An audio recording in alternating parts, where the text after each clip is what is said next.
Hormuz সংকটে জ্বালানি ভান্ডারে গভীর চাপ বাড়ছে। যুদ্ধের আগুনে বিশ্ববাজারে তেলের দামে অস্থিরতা, আমদানি কমায় ভারতীয় তেল শোধনাগারগুলিতে উদ্বেগে। এবার সাশ্রয়ের বার্তায় সতর্ক কেন্দ্র, দুশ্চিন্তায় সাধারণ মানুষ।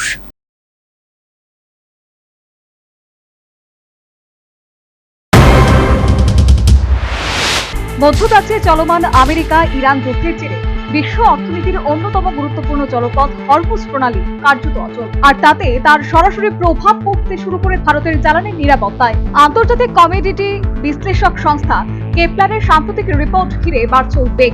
রিপোর্ট অনুযায়ী যুদ্ধ শুরুর আগে ভারতে প্রতিদিন গড়ে প্রায় 50 লক্ষ ব্যারেল অপরিশোধিত তেল আমদানি করত, কিন্তু সংঘাত দীর্ঘস্থায়ী হওয়ায় গত কয়েক মাসে সেই আমদানি কমে দাঁড়িয়েছে প্রায় 45 লক্ষ ব্যারেলে। ফলে চাহিদা মেটাতে দেশীয় রিফাইনারিগুলিকে পুরনো মজুতের উপর নির্ভর করতে হচ্ছে। বিশেষজ্ঞদের মতে ভারতের তেল শোধনাগারগুলি এখনো পূর্ণ ক্ষমতায় কাজ চালিয়ে যাচ্ছে, কিন্তু নতুন তেল সরবরাহ স্বাভাবিক না থাকায় ভান্ডারে দ্রুত টান পড়ছে। ফেব্রুয়ারির শেষে দেশে মোট অপরিশোধিত তেলের মজুত ছিল প্রায় 107 মিলিয়ন ব্যারেল। বর্তমানে তা কমে দাঁড়িয়েছে 91 মিলিয়ন ব্যারেল।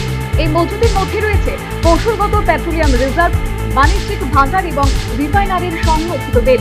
বর্তমান ব্যবহার অনুযায়ী এই মজুত দিয়ে মাত্র 18 দিন দেশের চাহিদা মেটানো সম্ভব বলে আশঙ্কা বিশেষজ্ঞদের। যদিও কেন্দ্রীয় সরকার দাবি করেছে পাইপলাইন ও তেলবাহী জাহাজে থাকা মজুত ধরলে দেশে প্রায় 60 দিনের জ্বালানি সংরক্ষণ রয়েছে। এদিকে বিশ্ববাজারেও তেলের যোগানে বড় ধাক্কা লেগেছে।